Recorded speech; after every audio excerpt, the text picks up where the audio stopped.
వాదనలు ఎలా ఉన్నా కూడా ఈరోజు జగన్కి అనుకూలంగా కూడా తీర్పు అది రావడం కూడా దీన్ని చూస్తే కనుక షర్మిల నెక్స్ట్ ఏం చేయబోతున్నారు? ఒక పక్క విజయం ఏమో మొత్తం షేర్లకు సంబంధించి నాకే హక్కు ఉందని చెప్తున్నప్పటికీ కూడా జగన్ తన తల్లి చెల్లిపై విజయం సాధించినట్లేనా, లేదంటే ఆయన రాజకీయ ఇమేజ్పై ఏమైనా ప్రభావం పడే అవకాశం ఉంది? ఎందుకంటే ఒక పక్క షరతులతో కూడినటువంటి బెయిల్కి ఇబ్బంది కాకూడదని మళ్ళీ తిరిగి ఆయన తీసుకోవాల్సిందిగా ఆయన ఆలోచన చేస్తున్నట్టు కూడా తెలుస్తోంది. మీరేమంటారు బాలకోటే గారు?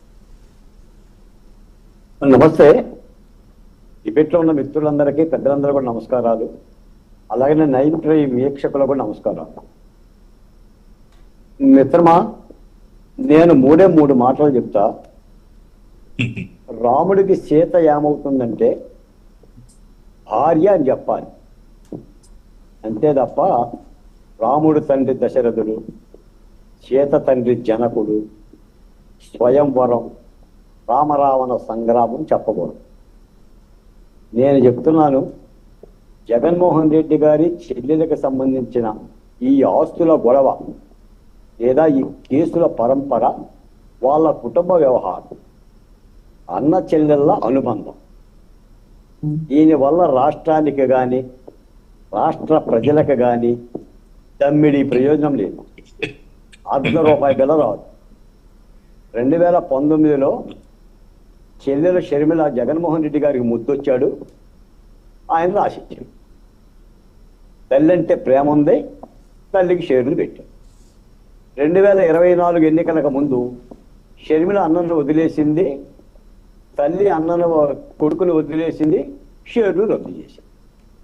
బాలకోటే గారు, సారీ ఫర్ ద ఇంటరప్షన్. నిజంగా ఇది రాష్ట్ర ప్రజలకి సంబంధం లేకపోతే, రాష్ట్రానికి సంబంధం లేకపోతే, ఒక పక్క ఆయన కష్టార్జితంతో సంపాదించినటువంటి వాటిని షేర్లుగా బదిలీ చేస్తున్నారని వైసీపీ వాదనగా ఉంది. అది కరెక్ట్ కాదంటున్నారు.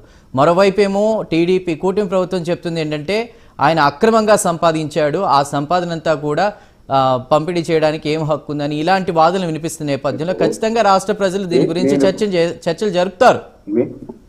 మీకు చర్చలు జరుపుతారు.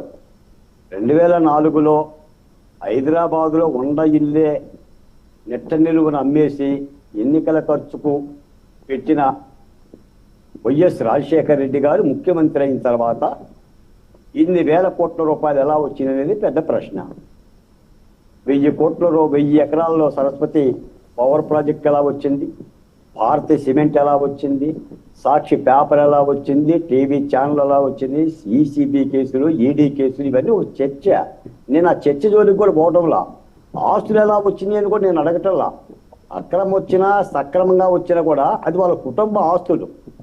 ఆమె చెప్తుంది చాలా స్పష్టంగా, మా నాన్నగారే చెప్పారు ఉన్నప్పుడు పంపకాలు చేశాడు అని చెప్తుంది ఆమె. ఈ రోజు ఏంటంటే దీనికి రాజకీయాలతో ముడిపెట్టి చూడాల్సిన అవసరం లేదు. కాకపోతే ఏంటంటే షర్మిలారెడ్డి గారు జగన్మోహన్ రెడ్డి గారి ఆరోపణలు చేయటంతో అది రాజకీయంగా ఆమె వెనక చంద్రబాబు నాయుడు గారు ఉన్నానే ఒక రాజకీయ కోణం వేస్తున్నారు. నిజానికి ఏంటంటే ఇందులో రాజకీయాల్లో ఉండాల్సిన అవసరం ఏముంటుంది?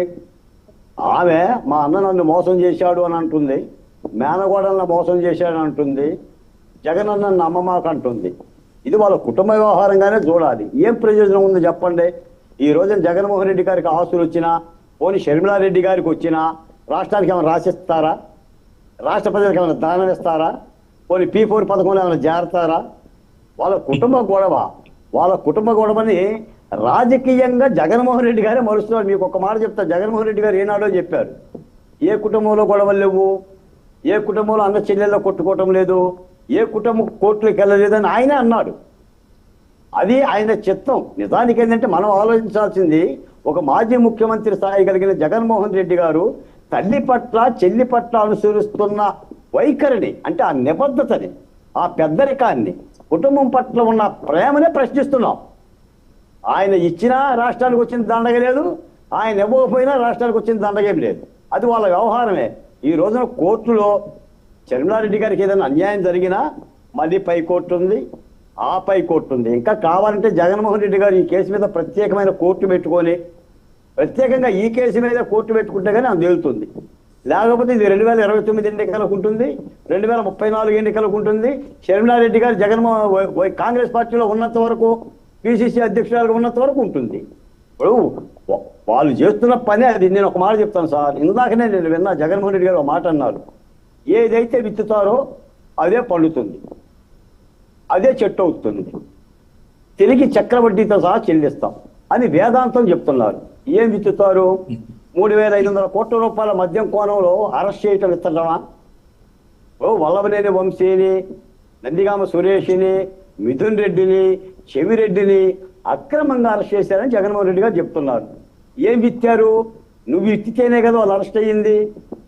ఏం చక్రవడ్డీ చెల్లిస్తావు? మళ్ళీ మేము 29లోకి అధికారం రాగాలన్న యాప్ పెడుతున్నాం, యాప్లో మీరు అప్లోడ్ చేయండి, వాళ్ళందరి పేర్లు పెట్టారు. అంటే ఏంటి?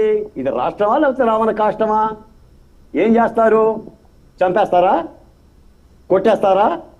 ఏం చేద్దామని అనుకుంటున్నారు? వైనాట్ 175 అన్నావు, 175 సీట్లు నాకే వస్తాయి అని అన్నావు మీరు. మళ్ళీ ఇప్పుడు యాప్ పెడతాను, ప్రతి రోజు అప్లోడ్ చేయండి, వాళ్ళ సంగతి చూస్తాను అని అంటే అక్రమంగా అరెస్ట్ చేస్తే న్యాయస్థానాలకు వెళ్ళండి. ఈరోజు న్యాయస్థానాలు ఉన్నాయి. చంద్రబాబు నాయుడు గారు కోర్టుకి వెళ్ళలేదా? 53 రోజులు జైల్లో ఉండి ఆయన కోర్టుకే వెళ్ళాడుగా. జైలు గోడలు బద్దలు కొట్టుకొని రాలేదుగా. ఆయన ఏం చెప్పలేదుగా యాప్ పెట్టుకోండినని. ఏంటి బరి తెగింపు? రాష్ట్రాన్ని బెదిరింపేంటి? చెల్లెల్ని బెదిరిస్తావు, తల్లిని బెదిరిస్తావు, పాలకోటని బెదిరిస్తావు, అందరిని బెదిరిస్తావు. ఏ ప్రజాస్వామ్యం సొత్త? ఎట్టొస్తావు నువ్వు అధికారంలోకి? నేను అడుగుతున్నాను. 29లో ప్రజలు దీవిస్తేనే అధికారంలోకి వచ్చేది. ప్రజలు ఎలా జీవిస్తారు? నువ్వు మంచి చేస్తానని చెప్పేసి ఏదన్నా చెప్తే, నీ పరిపాలనలో మార్పులు ఏమైనా కనిపిస్తే, అమరావతి మీద నీ నిర్ణయం ఏమైనా మారితే, నువ్వు పోలవరం ఏమైనా పూర్తి చేసి ఉంటే, నువ్వేమైనా పరిశ్రమలు చేస్తే, గుప్పెడు మెతుకులు పెడితే నువ్వు వస్తావు. యాప్లు పెట్టుకుంటే వస్తారా? పోలీసు వాళ్ళు బెదిరిస్తే వస్తారా? ఈరోజు న్యాయస్థానాలు ఎందుకు ఉన్నాయండి? మీరు వెళ్తూనే ఉన్నారు కదా, హైకోర్టుకి వెళ్తున్నారు, పైకోర్టుకి వెళ్తున్నారు. నేను చెప్తున్నాను మిత్రాన్ని ద్వారా, ఈ రాష్ట్రంలో ఏ ఖైదీకి తలగడి దిండు, మంచం, కంచం, సహాయకుడు, టీవీ, వెస్టర్న్ కప్బోర్డు, వారానికి 6 మిలాఖతులు ఏ రిమాండ్ ఖైదీకి ఇచ్చారు చెప్పండి? ఏ ఎస్సీకి ఇచ్చారు? ఏ ఎస్టీకి ఇచ్చారు? ఏ బీసీకి ఇచ్చారు? వాళ్ళు ఖైదీలే కదా. శిక్షలు రిమాండ్ ఖైదీలు అందరికీ సమానమే కదా చట్టంలో. మీకేంటి ఆ ఎసులుబాటు? మీకేంటి అంటే మీరు ఎంపీ అయినా? మీరు ఎంపీ అంటే ఒక రాగి బిందె, ఇత్తడి బిందె తగిన దొంగిలించిన ఖైదీకేమో సాష్టాంగ నమస్కారాలు, జైలు గోడల మధ్య జీవితం. మీరు మద్యం కేసు పెట్టి 3,500 కోట్ల రూపాయలు దోపిడీ చేసినందుకు గాను మీకు రాయితీలు, సబ్సిడీలు, మీకు ఖరీదైన మళ్ళీ జీవితం. ఇక ఈ మాత్రం జైలు గోడలు ఎందుకు?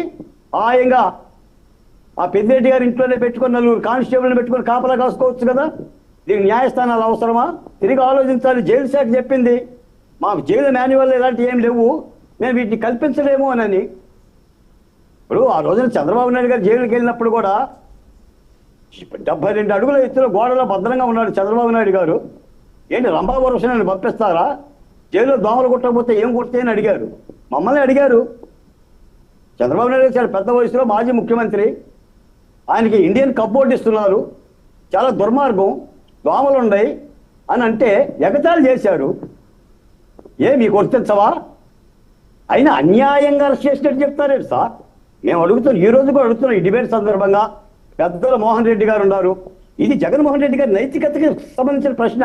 నీ చెల్లెలు, నీ తల్లి, నీ చెల్లెలు మీరు ఇస్తుకుంటారో, పుచ్చుకుంటారో, ఇవ్వరో, ఎగ్గొట్టుకుంటారో మీ ఇష్టం.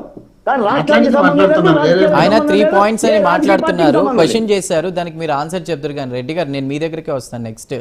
ఎందుకంటే ఆయన ఈ టాపిక్కే అనవసరం, రాష్ట్ర ప్రజలకి ఎలాంటి ప్రయోజనం లేదు, అక్రమంగా ఎవరైతే సంపాదించారో దానికి చెప్పమనండి మోహన్ రెడ్డి గారిని. మా జీవితాలను వెలుగులొచ్చే చెప్పమనండి. అన్న చెల్లెలు కొట్టాడుకుని ఆస్తులు పంచుకుంటే చెప్పండి మోహన్ రెడ్డి గారు. బాలకోట గారు